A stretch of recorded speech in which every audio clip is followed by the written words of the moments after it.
जय श्री राम। राम राम नमस्कार। Education system Bihar में आपका स्वागत है। आज के इस वीडियो में बिहार शिक्षक बहाली 7वें चरण टीईटी एसटीईटी के बारे में बात करने वाले हैं। टीईटी एसटीईटी शिक्षक अभ्यर्थियों के लिए बड़ी खबर निकल कर सामने आ रही है। कुछ जरूरी बातें करने वाले हैं, महत्वपूर्ण जानकारी साझा करने वाले हैं। सभी विषय के अभ्यर्थियों के लिए महत्वपूर्ण है। महत्वपूर्ण आप लोग हेडलाइन देख सकते हैं। 25 को क्या होने वाला है, आखिरकार मुख्यमंत्री क्या बोलेंगे, बहाली प्रक्रिया में बदलाव, न्यूज 18 पत्रकार। हेडलाइन आप लोग ये भी देख सकते हैं। हरकंप टीईटी एसटीईटी क्वालिफाइड में भूकंप भूचाल होगा क्या। 25 फरवरी रेलवे ग्रुप डी जैसे सीबीटी 2 जैसे हो गया था। यह भी बातें निकल कर सामने आ रही है। चयन प्रक्रिया जाने कैसे हो सकता है, यह भी खबर मिली है।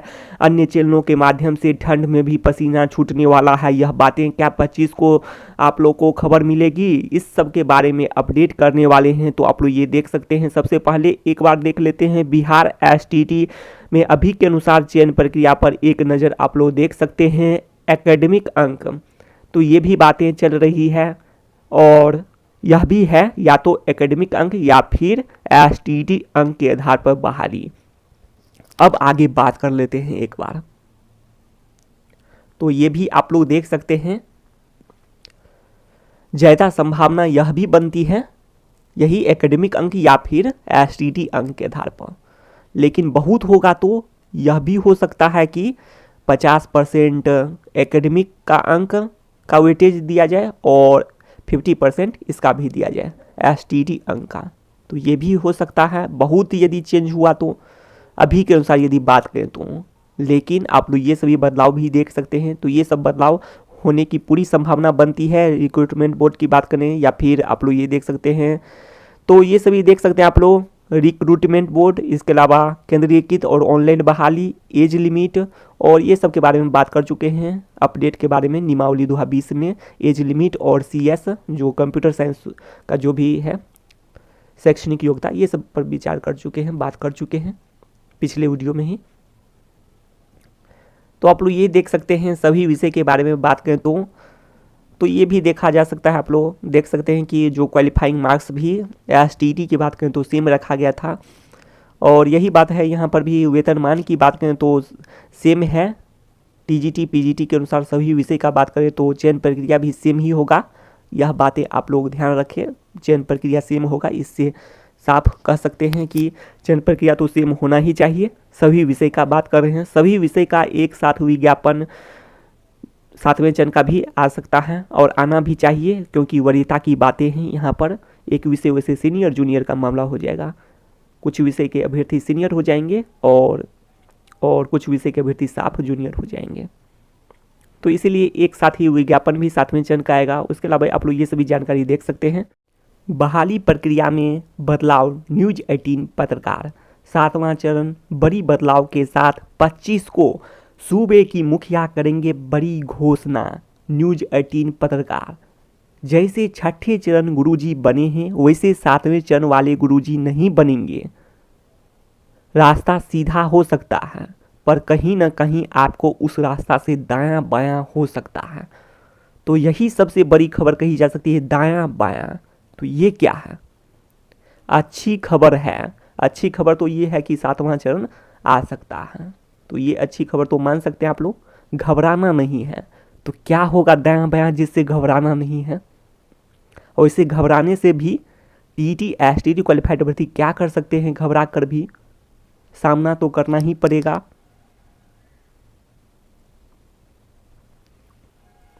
तो आप लोग ये देख रहे होंगे दायां बायां।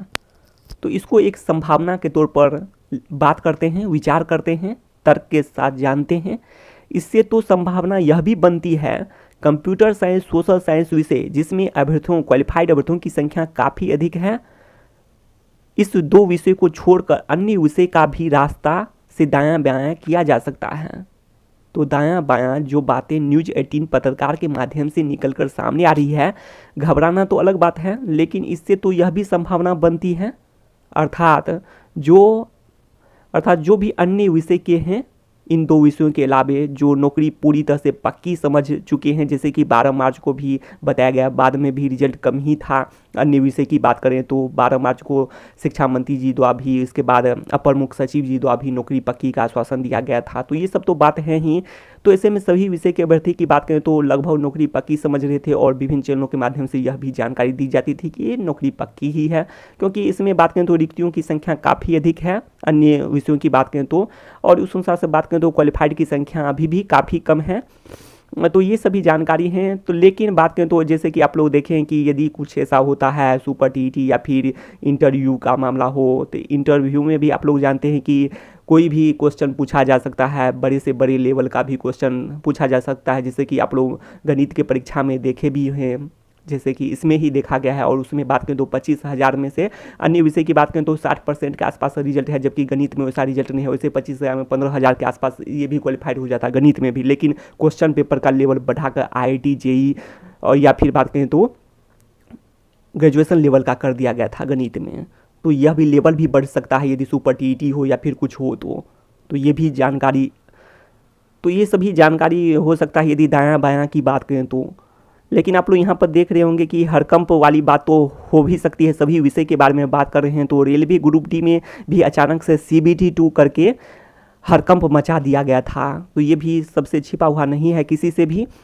तो वहाँ पर तो अभ्यर्थियों ने सरकार को झुका दिया, लगभग तो झुका दिया था, यह भी खबरें मिली थी। अब CBT 2 नहीं भी हो सकता है रेलवे ग्रुप डी में, तो यह भी खबरें मिली हैं कि अब नहीं भी हो सकता है। वहाँ पर तो अभ्यर्थियों ने सरकार को झुका दिया था, यह भी बातें हैं। तो भूकंप और भूचाल होगा तो मेरिट लिस्ट की बात करें या फिर नोट इन मेरिट लिस्ट जो भी है सबके लिए है, तो इसमें कोई बड़ी बात नहीं है, सबके लिए है और सभी विषय के अभ्यर्थियों के लिए है। या फिर TET की बात करें, जो भी CTET की बात करें, TET की बात करें तो सबके लिए है। बिहार TET वाले के लिए भी है, सबके लिए है। अब आगे बात कर लेते हैं। आप लोग ये देख रहे होंगे तो यहाँ पर देख सकते हैं, अगर कुछ ऐसा हो जाता है दायां बायां की जो बातें न्यूज़ 18 पत्रकार द्वारा किया गया है, तो देखिए क्या होता है। यह तो देखने वाला बात होगा, 25 फरवरी को ही पता चल सकता है ठीक से। लेकिन एक अनुमान के तौर पर यदि कुछ ऐसा हो जाता है दायां बायां, तो इसमें आप लोग को कुछ अपने स्तर से प्रयास कर सकते हैं, क्योंकि आप लोग जानते हैं कि 3 साल से भी अधिक समय बर्बाद हो चुका है STET क्वालिफाइड अभ्यर्थियों का। बात करें तो अब तो क्वालिफाइड हुए, लेकिन काफ़ी समय अभी तक तो बात करें तो प्रमाण पत्र भी नहीं निर्गत किया गया है। तो ये सभी जानकारी हैं।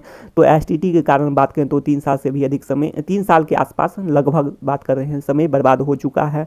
इसलिए इन बातों का रखें ध्यान। तो आप लोग को ध्यान तो रखना ही होगा। अगर कोई सुपर TET होता है, अगर कोई सुपर TET की बातें सरकार नहीं मानती है और सुपर TET के लिए विवश कर देती है अभ्यर्थियों को, तो ऐसे में बात करें तो आप लोग को क्या ध्यान रखना होगा, तो यह ध्यान रखें, जिसके कारण बात करें तो कई साल लग चुके हैं, तो ये सुधार करने का आवश्यकता है अभी भी।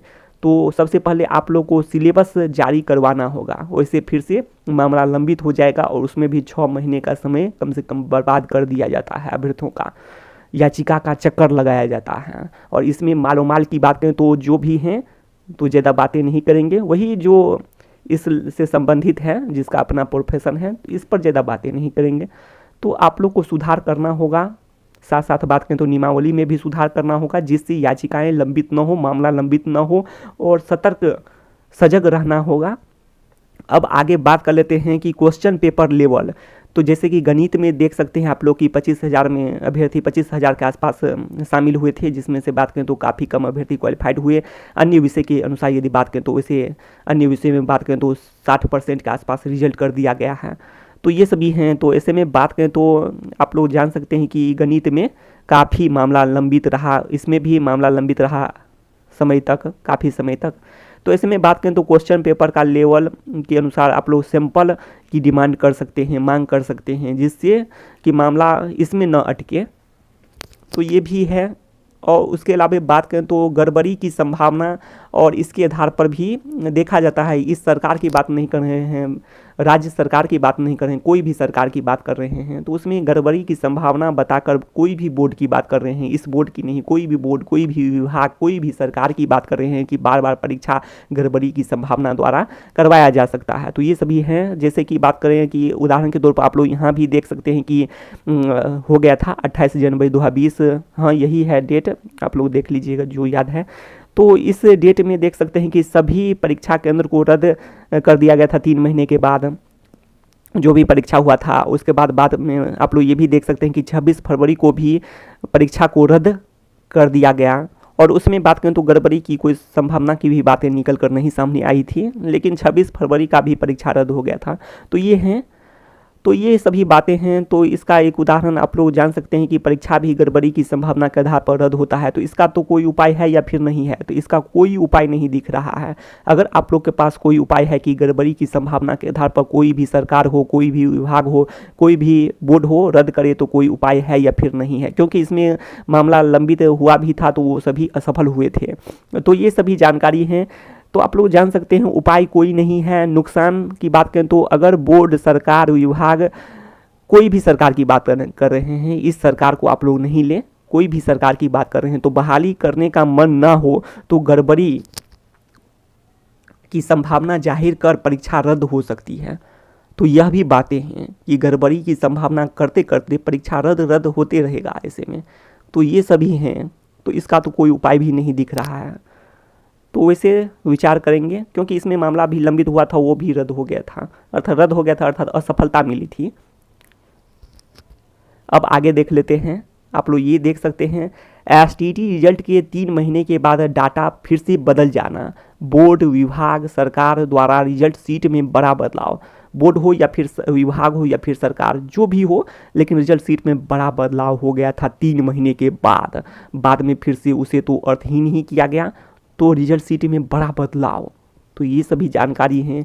तो इसके लिए आप लोग उपाय हैं, इसके लिए उपाय हैं कि आप लोग रिजल्ट सीट का जो डाटा बदल जाता है, ये सभी हैं, जो भी है डाटा, जैसे कि क्वालिफाइड का भी डाटा, जो भी हो डाटा जो बदलता है, तो इसका एक उपाय है कि आप लोग लिस्ट, जो भी लिस्ट बताया जाए विज्ञापन में, जैसे कि उच्च प्राप्तांक से न्यून प्राप्तांक का जो लिस्ट है, न्यूनतम उत्तीर्णांक अर्थात क्वालिफाइड जो भी हुए हैं, सबका जो भी है लिस्ट, तो उसको आप लोग साझा करवा सकते हैं। तो इस सब से बात करें तो डाटा में बदलाव होने से भी बचा जा सकता है। कट ऑफ जारी करवा सकते हैं उसी दिन। तो इससे बात करें तो थोड़ी हद तक जो याचिका अभी भी लंबित है उस पर लगाम लगाया जा सकता है, और इससे बात करें तो बहाली प्रक्रिया तेज़ी से हो सकती है। और बहाली प्रक्रिया तो तेज़ी से तभी होगी जब बात करें तो इंटरव्यू ना हो, या फिर बात करें कि सुपर टीईटी ना हो, तभी तो तेज़ी से होगी बहाली प्रक्रिया। वैसे तो बहाली प्रक्रिया में तो 1 साल 2 साल तो लगना ही है, और 2024 में बात करें तो चुनाव भी होना है। तो देखिए वहाँ तक भी कोई ठीक नहीं है, इसके बारे में ज़्यादा बातें नहीं करेंगे। जो भी हो, जो भी फैसला आए सरकार द्वारा, जो भी के, क्योंकि आप लोग यहाँ पर देख सकते हैं कि बीएसएससी भी 7 साल से चल रहा है, 7 साल से भी अधिक समय बीत चुके हैं। बीएसएससी बिहार के ही हैं, बिहार एसएससी की बात कर रहे हैं। तो उसमें भी एक बार परीक्षा रद्द हुआ था और अभी भी बहाली नहीं हुई है, अभी भी एक मामला अटका हुआ है, उसमें भी याचिका है अभी भी लंबित। तो इस तरह से आप लोग समझ सकते हैं कि काफ़ी समय लगता है। यहाँ पर बिहार अमीन भी लटका दिया गया है, तो बिहार अमीन का भी विज्ञापन जो रद्द हुआ था आप लोग सुने भी होंगे। तो ये सभी हैं मामले। तो देखिए आगे क्या होता है, यह देखना होगा 25 को क्या निकल कर सामने आती है। तो सभी डिटेल्स के साथ आगे बात कर